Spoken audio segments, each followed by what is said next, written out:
అందరికీ నమస్కారం. మీరు వినబోతున్న కథ దొరై కన్ను. రచించిన వారు గొల్లపూడి మారుతీరావు గారు. తుఫాను. 10 రోజులుగా వర్షం ముమ్మరంగా కురుస్తోంది. శనివారం నాటికి ఏమైనా సరే తిరుపతి వెళ్ళాలని నిశ్చయించుకున్నాడు విష్ణుమూర్తి. భార్య కమలకి, పిల్లలకి తిరుపతి వెళ్ళాలనుంది. కానీ వర్షం ఉధృతం చూస్తే భయమేసింది. పిల్లలతో కారులో భద్రంగా చేరగలమా అని ఆవిడ భయం.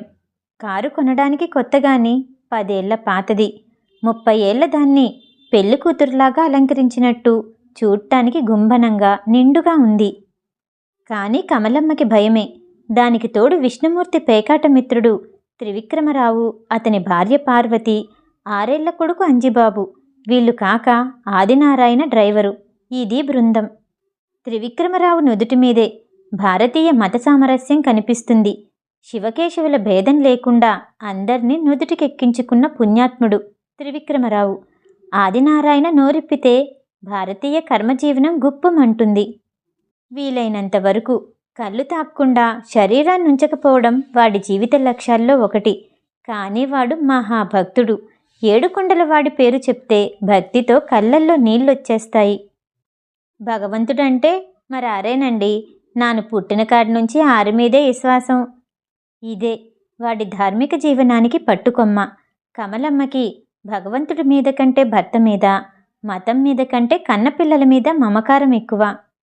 వాళ్ళకి జరగాల్సిన మేలు దృష్ట్యా ఆవిడికి అవసరార్థం వెంకటేశ్వరుడు, కరమారియమ్మ ఇలా ఎవరైనా పర్వాలేదు. కానీ ఉద్దేశ్యం మంచిది కనుక జరిగే ఉపకారం ఆయా దేవుళ్ళని బట్టి జరుగుతుందని నమ్మిక. పోతే పార్వతమ్మకి విష్ణుమూర్తికి కొన్ని పోలికలున్నాయి. ఇద్దరి వ్యక్తిత్వం స్వతహాగా చేసే కృషి మీద నమ్మకం ఉన్నవారు, ఆ అవసరం ఉన్నవారు, దేవుణ్ణి నమ్ముకునే తీరుబాటు, ఆ విశ్వాసంతో నిద్రపోయే అదృష్టం లేనివాళ్ళు.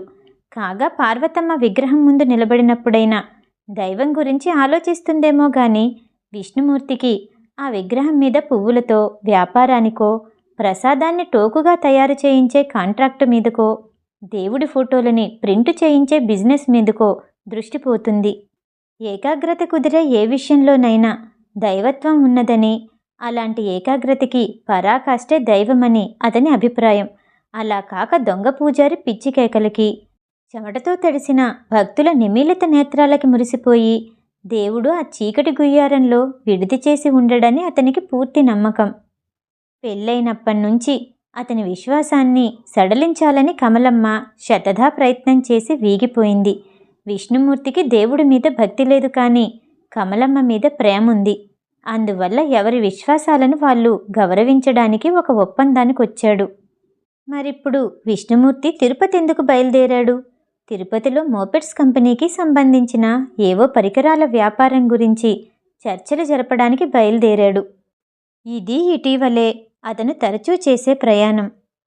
తిరుపతి అనగానే విష్ణుమూర్తికి బోడిగుళ్ళు, గంధం వాసన, మిషన్ పార్టులు, ఇనుప సామాన్లు, వ్యాపారం లావాదేవీలు గుర్తుకొస్తాయి. కానీ కమలమ్మకి శ్రీనివాసుడు, అలివేలు మంగ, బంగారు కోనేరు ఇలాంటివి జ్ఞాపకం వస్తాయి.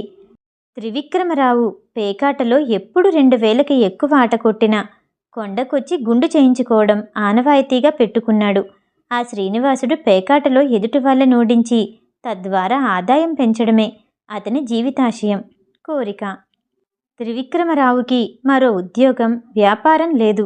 ప్రతిరోజు మల్లెపువ్వు లాంటి తెల్లదోతి, లాల్చీ వేసుకుని కిళ్ళీ బనాయించి వేదాంత పరిజ్ఞానంతో పండి ముదిరిన మేధావిలాగా నిశ్చలమైన మనస్సుతో, నిలకడైన బుద్ధి సూక్ష్మతతో 2 10 రూపాయల నోట్లు మడతలతో క్లబ్కి చేరుతాడు. అక్కడ ఆదాయమే అతనికి, కుటుంబానికి శ్రీరామరక్ష. ఈ విధంగా దేవుడి మీద, జీవితం మీద, జీవన సరళి మీద విభిన్నమైన అభిప్రాయాలు గల వ్యక్తులు ఒక కారులో చేరి తిరుపతి బయలుదేరిన సందర్భంలో కుండపోతగా వర్షం తుఫాను రావడంలో ఆశ్చర్యం లేదు. అప్పటికి 10 రోజులుగా ఊరు ఏరు ఏకమైపోతున్నాయి. నగరంలో వర్షం తాకిడి తప్ప జరిగే నష్టం అంతగా తెలియకపోయినా ఊరు దాటేసరికి కారు కాగితపు పడవలాగా నీటి చలమల్లో ఊగిసలాడింది. కారు నడుస్తున్నంత మేర వెలిసిపోయిన రంగు చిత్రంలాగా ఇల్లు, మేడలు, నీటిలో తడిసి ముద్దైపోతూ నిశ్చలంగా తపస్సు చేస్తున్న ఋషుల్లాగా నిలబడిన ఆవులు. గురువుగారు, కొండమీద ఏమైనా 4 గంటల ఆటెయ్యాలి అంటున్నాడు త్రివిక్రమరావు. ఇక్కడ ఈ పాడాట వదిలిపెట్టరా అని కసురుకుంది పార్వతమ్మ. విష్ణుమూర్తి నవ్వాడు. ఆయన్ని తిట్టకండి, ఆయన ఆట వృత్తి, నాలాంటి వాళ్ళకి వినోదం. కొండమీద భగవంతుడి సమీపంలో తన ప్రతిభకి మెరుగులు దిద్దుకోవాలని తాపత్రయం అని త్రివిక్రమరావు వైపు తిరిగి, మై డియర్ సార్, నేను తిరుపతి వచ్చేది దేవుడి కోసం కాదు, డబ్బు కోసం. మొక్కుకుంటే అది దేవుడే ఇస్తాడు. పాపంలేండి, ఆయనకి మీలాంటి వాళ్ళకి ఇవ్వడానికే చాలడం లేదు.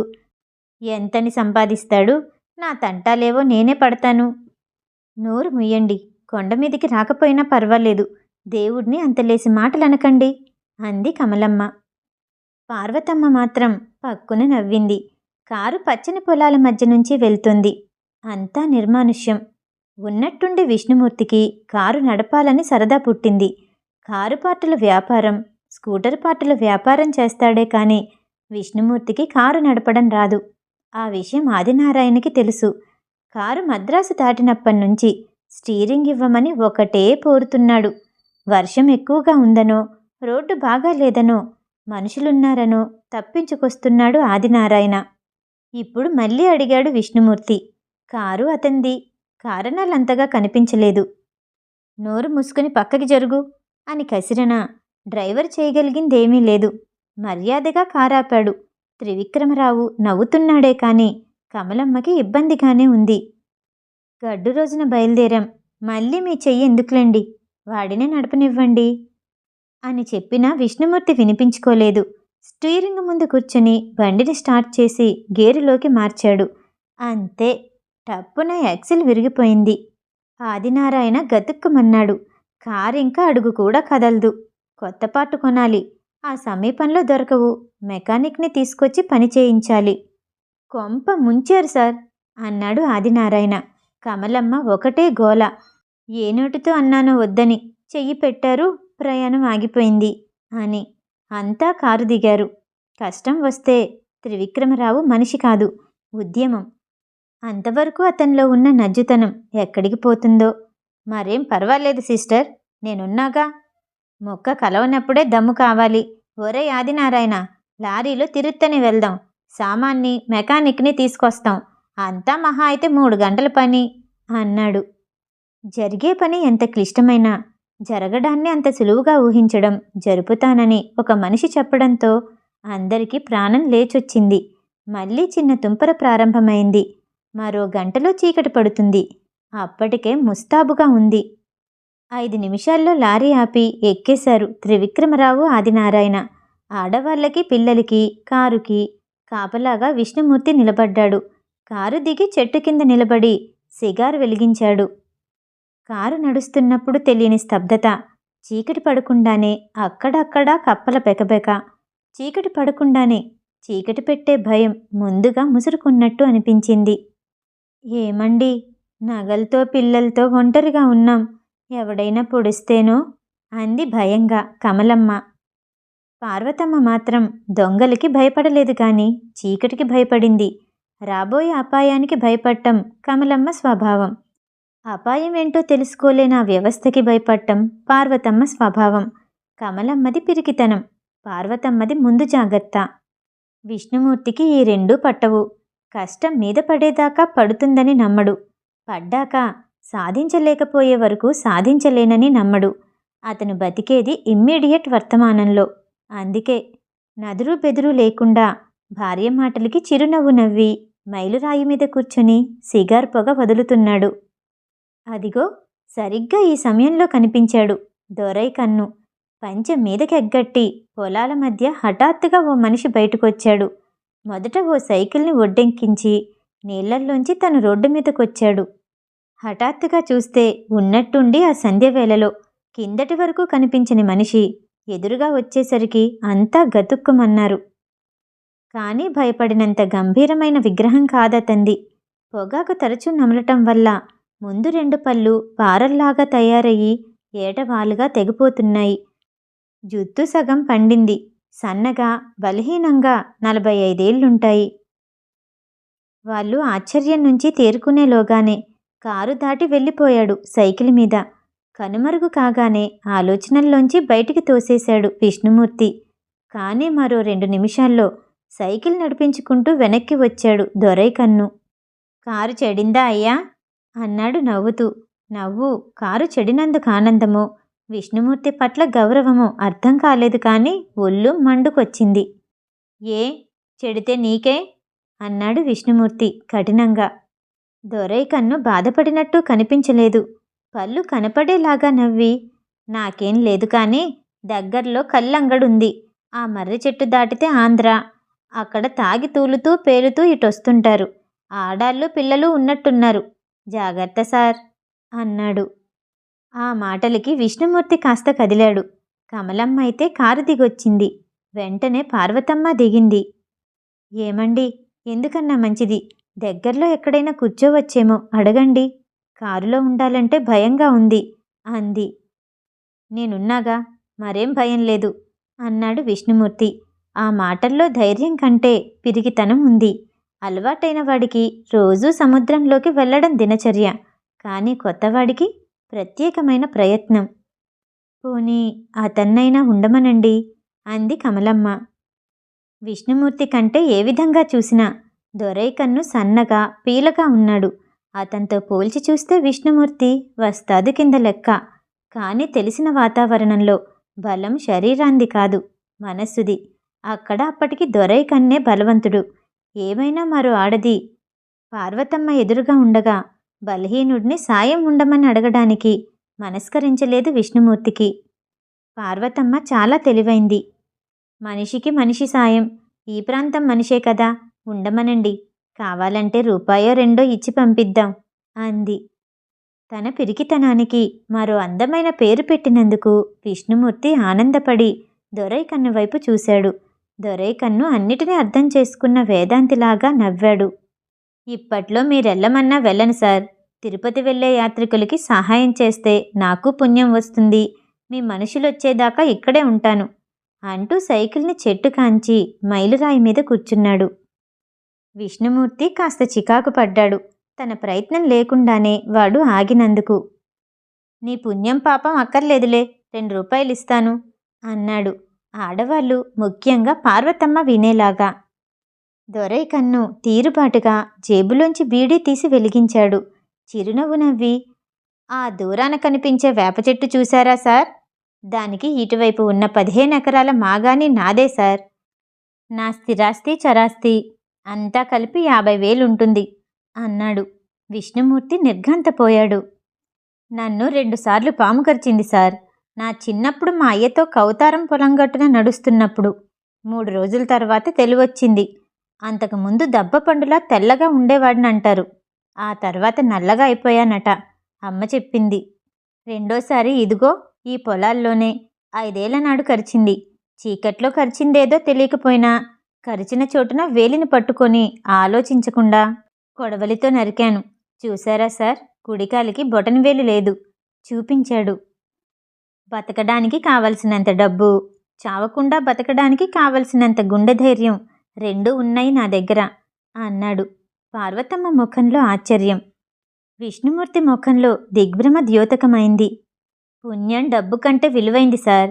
అది సంపాదించుకోవడానికి మీరు తిరుపతి వెళ్తున్నారు. నేను ఈ 20 ఏళ్లలో 2 సార్లే తిరుపతి వెళ్ళగలిగాను. ఏం, ఎందుకని? నేను లేకపోతే మా పాపకు అన్నం పెట్టేవాళ్ళు లేరు సార్. దానికి 14 ఏళ్ళు, దేవకన్యలాగా ఉంటుంది.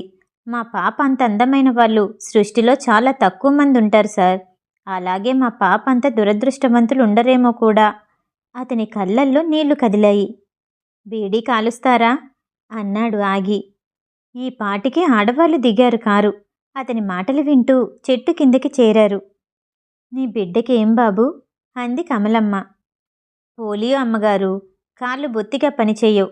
మా ఆడది చచ్చిపోయి 10 ఏళ్ళయింది. 4 ఏళ్ల పాపగా ఉన్నప్పటినుంచి ఆ అమ్మాయిని నేనే పెంచాను. మరో కళ్ళు దానికేం చేసినా ఒప్పుకోదు. ఆడవాళ్ళు, మీకు ఆ బాధలు తెలుసు. 14 ఏళ్ల ఆడపిల్లకి అన్ని పనులు నేనే ఎలా చేసి పెట్టను? ఉన్నట్టుండి మాట మార్చాడు. మీ వాళ్ళు తిరిగొచ్చాక కారు కింద పనిచేయడానికి దీపం కావాలి. బ్యాటరీ లైట్ ఉందా సార్ అన్నాడు. విష్ణుమూర్తి తుల్లిపడ్డాడు. ఆ ఆలోచనే అంతవరకు తట్టలేదు. అప్పటికే పడమట ఆకాశం మూసుకుపోయింది. మెకానిక్ వచ్చినా, స్పేర్ పార్ట్స్ వచ్చినా దీపం లేందే గంటన్నర సేపు పట్టే పని తెల్లార్లు చేసినా జరగదు. ఇబ్బందే కదా, ముందుగా గుర్తొచ్చుంటే ఓ బ్యాటరీ లైట్ కొని తెమ్మనేవాడిని అని నొచ్చుకున్నాడు విష్ణుమూర్తి. అదే సార్ జీవితం అంటే.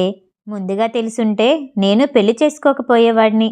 ఉండండి, అక్కడ నా పాకలో పాత బ్యాటరీ లైట్ ఉండాలి. బ్యాటరీలు మాత్రం లేవు, చూసి వస్తాను.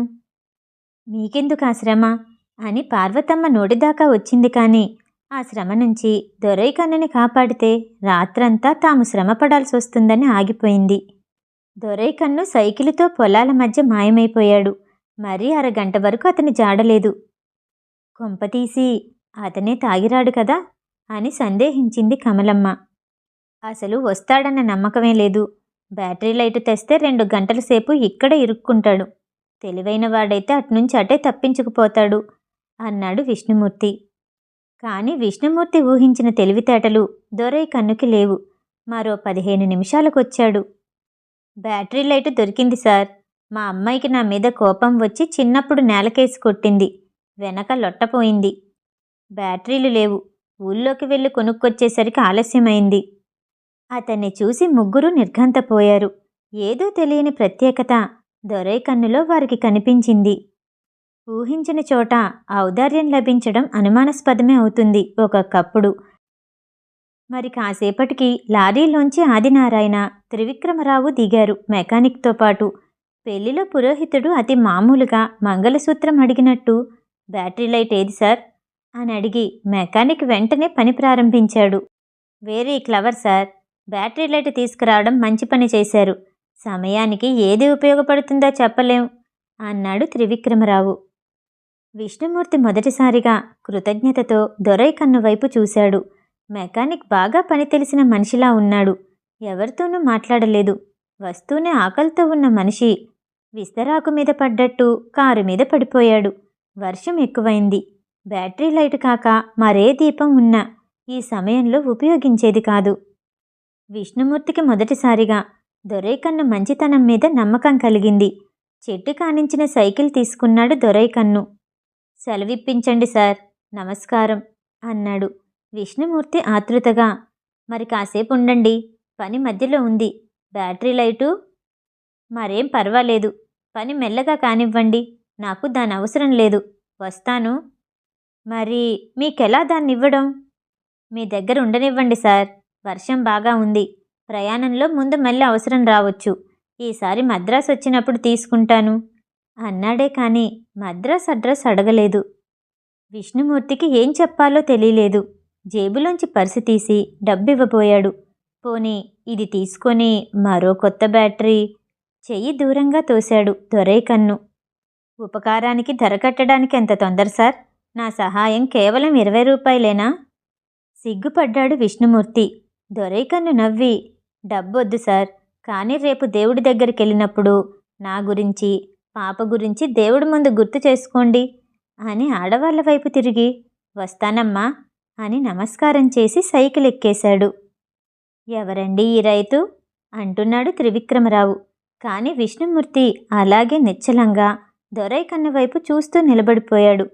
2:30 గంటల క్రితం అతని ఉనికిని కూడా గుర్తించటానికి నిరాకరించిన మనస్సు అతని వ్యక్తిత్వానికి ఆర్ద్రమైపోయింది.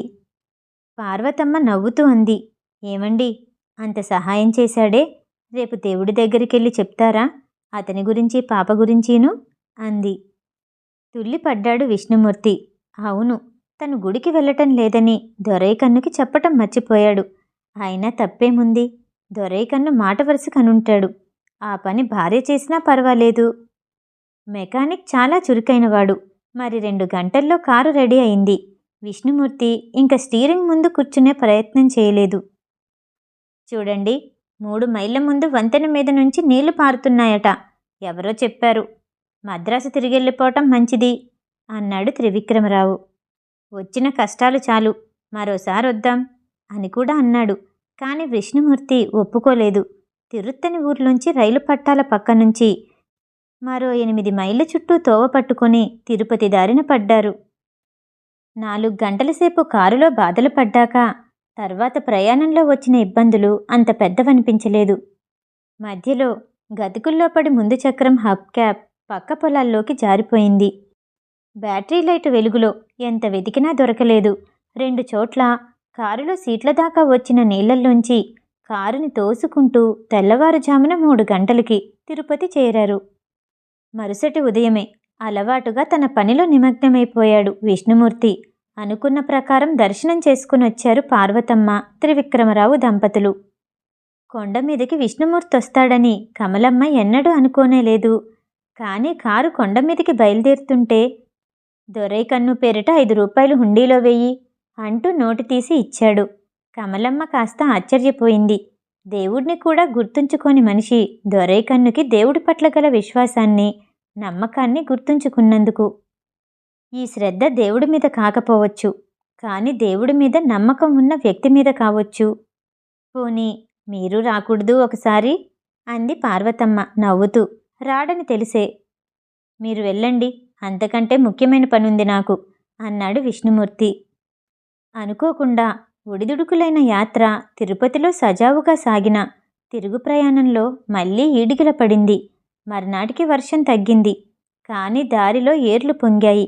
దాదాపు సీట్లు మునిగిపోయే నీటిలో పడవలాగా తోసుకుంటూ చెయ్యి సాయం చేసిన కుర్రాలకి డబ్బులిస్తూ మళ్ళీ తిరుత్తని వరకు వచ్చారు. కారులో కప్పలు ముళ్ళకంచెలు చేరాయి. ఆదినారాయణ చెప్పులు నీటిలో కొట్టుకుపోయాయి. ఏమైనా సాయంత్రానికి మద్రాసు చేరుకోవచ్చు అనుకున్నారు. కానీ తిరుత్తనికి అటువైపు చెరువు వరదలుగా పొంగింది. దాదాపు 100 కార్లు, 80 లారీలు ఆగిపోయాయి. టూరిస్టు బస్సుల ప్రయాణికులు అదొక మజిలీలాగా బస్ స్టాపుల మీదే స్టవ్లతో వంటలు ప్రారంభించారు. చెట్ల కింద గుంపులుగా మనుషులు చేరారు. నీరు 2 లారీలు ఎత్తున రోడ్డుకి అడ్డంగా ప్రవహిస్తోంది. అటు మరిన్ని లారీలు, కార్లు. రోడ్డు దాటే ప్రసక్తే లేదు. ప్రయాణంలో అడ్డంకులు ఎదుర్కొని విష్ణుమూర్తి అలసిపోయాడు. ప్రవాహం ఎప్పటికి తగ్గుతుందో, ఎప్పుడు ప్రయాణం సాధ్యపడుతుందో తెలీదు. ఆలోచించి చాలామంది పట్టిన మార్గమే పట్టాడు. అక్కడ్నుంచి రైలు కట్ట వెంబడే 2 పర్లాంగులు నడిచి తిరుత్తణిలో రైలెక్కి రాత్రి 8 గంటలకు మద్రాసు చేరుకున్నారు. ఆ తరువాత ఎన్నోసార్లు విష్ణుమూర్తి తిరుపతి వెళ్ళాడు. వెళ్ళినప్పుడల్లా దొరైకన్ను, బ్యాటరీ లైటు, దేవుడి పట్ల అతని భక్తి అన్నీ గుర్తుకొచ్చేవి. ఇదివరకు ఎప్పుడొచ్చినా కొండ మీదకి వెళ్ళి దేవుణ్ణి దర్శించుకోవాలనే ఆలోచనైనా మనసులో వచ్చేది కాదు. కానీ ఇప్పుడిప్పుడు తప్పనిసరిగా దేవుడు మనసులో కదలటం ప్రారంభించాడు. అది భక్తి వల్ల కాదు, దొరైకన్ను పట్ల అతనికి ఏర్పడిన సదభిప్రాయం వల్ల. తిరుగు ప్రయాణంలో ఎన్నోసార్లు దారిలో ఆగి దొరైకన్నుని కలుసుకోవాలని అనిపించేది. కానీ కనిపిస్తే దేవుని దర్శనం చేసుకున్నారా అని తప్పక అడుగుతాడు. మనసారా అతను చేసిన సహాయానికి ప్రత్యుపకారంగా అతను చెప్పిన పని చేయలేకపోయిన కించ అతన్ని వెనక్కి లాగేది. ఆ కారణంగానే కారులో ప్రయాణం ఆగకుండా కొనసాగించేవాడు. కానీ క్రమక్రమంగా తిరుపతి వెళ్ళినప్పుడల్లా దేవుడి మీద ఆలోచన దృష్టి పెరగసాగింది. తిరుపతి నుంచి వచ్చినప్పుడల్లా ఏదో తప్పు చేసిన వాడిలాగా బాధపడటం ప్రారంభించాడు విష్ణుమూర్తి. మనసులోని ఈ ఆలోచన బయటికి చెప్తే పార్వతమ్మ ఆట పట్టిస్తుందేమోనని చెప్పకుండా దాచేవాడు. 5 ఏళ్ల తరువాత ఓసారి కలకత్తా నుంచి గంగూలీ అనే మిత్రుడు వచ్చినప్పుడు, అతను ప్రత్యేకంగా కొండ మీదకి వెళ్ళాలన్నప్పుడు విష్ణుమూర్తి ఆనవాయితీగా కారు తీసుకెళ్ళండి అనలేకపోయాడు. మొదటిసారిగా రండి నేను వస్తాను అన్నాడు. ఆ ఆలోచనే అతన్ని చాలా ఆనందపరిచింది. ఓ ప్రాణమిత్రుడి మాట నిలబెట్టుతున్నానన్న గర్వం లాంటిదేదో మనస్సులో కదిలింది. ఆ సందర్భంలో అతనికి భగవంతుడి కంటే అతని మీదకి దృష్టిని మరల్చిన దొరైకన్ను మనసులో కదిలాడు. జీవితంలో మొదటిసారిగా కళ్ళ ముందు నిలిచిన స్వామి విగ్రహం ఎంతో ముగ్ధ మనోహరంగా కనిపించింది విష్ణుమూర్తికి. దొరైకన్ను చిరునవ్వులాగా, ఆప్యాయతలాగా, అతని పలకరింతలో ఆర్ద్రతలాగా స్వామి సమక్షం అతన్ని పులకితుణ్ణి చేసింది. ఎందుకో దొరైకన్ను నమ్మిన దేవుడుగా స్వామి ఎంతో అందంగా కనిపించాడు. 5 సంవత్సరాలుగా మదనపడుతున్న ఒక ప్రశ్నకు సమాధానం దొరికినప్పుడు మనసు శాంతపడింది. ఈసారి తను దేవుని దర్శనం చేసుకుని వచ్చిన విషయం ఈసారి దారిలో ఆగి దొరైకన్నుని కలిసి చెప్పాలని మనస్సు ఉవ్విళ్ళూరింది. అందుకని గంగూలిని రైలెక్కించి మధ్యాహ్నమే కారులో బయలుదేరాడు. కానీ దొరైకన్ను ఇల్లెక్కడా? ఎవరినడగాలి? పొలాల దగ్గర కారాపి పొలం గట్టు మీదకి దిగాడు. 5 ఏళ్ల కిందటి మాట నిలబెట్టుకున్నానని చెప్పాక దొరైకన్ను ముఖంలో ఆనందం ఉరకలు వేస్తుంది. అటు వెళ్తున్న ఎవరినో అడిగాడు. దొరైకన్నుండే ఇల్లెక్కడా? అతనాగి, ఇల్లు దూరం కాని బాబూ, ఈవేళ వేప చెట్టు కింద పాకలో చేరుతాడు, వెళ్ళండి అన్నాడు. వేప చెట్టు కింద చాలామంది మనుషులున్నారు. మాటలు నవ్వులు వినిపిస్తున్నాయి. ఏదైనా సంత జరుగుతుందేమో అనుకున్నాడు. కాని దగ్గరికి వెళ్ళాక కళ్ళు వాసన గుప్పుమంది. ఆశ్చర్యపోయాడు. దొరైకన్ను తాగటం విష్ణుమూర్తి ఊహించలేని విషయం. 5 ఏళ్ల క్రితం తన ఊహాపదంలో ఉన్న దొరైకన్నులోని సాత్వికతకి ఈ కళ్ళుపాకకి పొంతన కుదరటం లేదు. ఇక ముందుకడుగు వేయలేక బయటకొస్తున్న ఆసామికి పేరు చెప్పాడు. దొరా, నీకోసం ఎవరో పెద్ద మనిషి వచ్చాడు అరిచాడతను. పాతమిత్రుడిని చూడాలన్న ఉత్సాహం విష్ణుమూర్తి కళ్ళల్లో ప్రతిఫలించింది. ఈ క్షణానికి ఇంత ఆతృతగా ఎదురుచూస్తున్న విషయం ఈ క్షణం వచ్చే వరకు అతనికే తెలీదు. దొరైకన్ను బయటకొచ్చాడు. తను చూసినప్పటికంటే బాగా సన్నపడ్డాడు, నల్లపడ్డాడు. బాగా తాగాడేమో, తూలుతున్నాడు. కళ్ళు చింతనిప్పుల్లా ఎర్రబడ్డాయి. తదేకంగా విష్ణుమూర్తిని చూశాడు. అతన్ని అస్సలు గుర్తుపట్టలేకపోయాడు. ఎవరయ్యా అన్నాడు తడబడుతూ. నేను దొరా, గుర్తులేదు? 5 ఏళ్ల కిందట నా కారు రోడ్డు మీద ఆగిపోతే సాయం చేశావు. బ్యాటరీ లైట్ కూడా ఇచ్చావు. ఇప్పటికీ కారులోనే ఉంది. ఇంకా గుర్తుకందడం లేదు. జ్ఞాపకం చేసుకోవడానికి ప్రయత్నించి వీగిపోయినట్లు అలసటగా ముఖం పెట్టాడు దొరైకన్ను. అయితే ఇప్పుడేమంటారు అన్నాడు. మాటల్లో కొద్దిపాటి నిర్లక్ష్యం, కరుకుదనం కనిపించాయి. విష్ణుమూర్తి మనసు చివుక్కుమంది. ఇతను తనకు తెలిసిన దొరైకన్ను కాదు. దొరా, ఆ రోజు నీకు మాటిచ్చాను, గుర్తుందా? దేవుడి దగ్గరికెళ్ళి నీ కష్టాలు చెప్పి దండం పెడతానని. నేను దేవుడి దగ్గరికి ఎప్పుడూ వెళ్ళలేదని నీకు ఆ రోజు తెలీదు. కానీ నిన్ను కలిశాకే దేవుడిని చూడాలన్న ఆలోచన కలిగింది. ఆ ఆలోచన ఆచరణలోకి రావడానికి 5 ఏళ్లు పట్టింది. పొద్దుటే దేవుడి దగ్గరికి వెళ్ళాను. నీ గురించి, నీ కూతురు గురించి మరీ మరీ గుర్తు చేసుకుని దండం పెట్టాను అన్నాడు. దొరైకన్ను ముఖం ఎర్రబడింది. ఏదో తెలియని ఆవేశంతో పెదాలు వణికాయి. కళ్ళు మరింత ఎర్రబడ్డాయి. ఏంటి, నా కోసం దేవుడి దగ్గరికి వెళ్ళావా? నీ యవ్వ, అసలు దేవుడంటూ ఒకడుంటేగా, ఉంటే నా పాపను బలి తీసుకుంటాడా? సిత్తెరి, దేవుడు లేడు, దయ్యము లేదు, ఉన్నదంతా ఒకటే, నేను ఈ కళ్ళుకుండా అంటూ పాకలోకి వెళ్ళిపోయాడు. నిర్విణ్ణుడై నిలబడిపోయాడు విష్ణుమూర్తి. విష్ణుమూర్తి మనిషిలో దైవత్వానికి తల వంచి దేవుడికి దగ్గరయ్యాడు. దొరైకన్ను దేవుణ్ణి నమ్ముకొని పరిస్థితులకి తలవంచలేక దైవత్వాన్ని దూరం చేసుకున్నాడు. కథ సమాప్తం. ఈ కథ వింటం మీకు నచ్చినట్టయితే లైక్ చేసి సబ్స్క్రైబ్ చేయండి. మళ్ళీ రేపు కలుద్దాం. నమస్తే.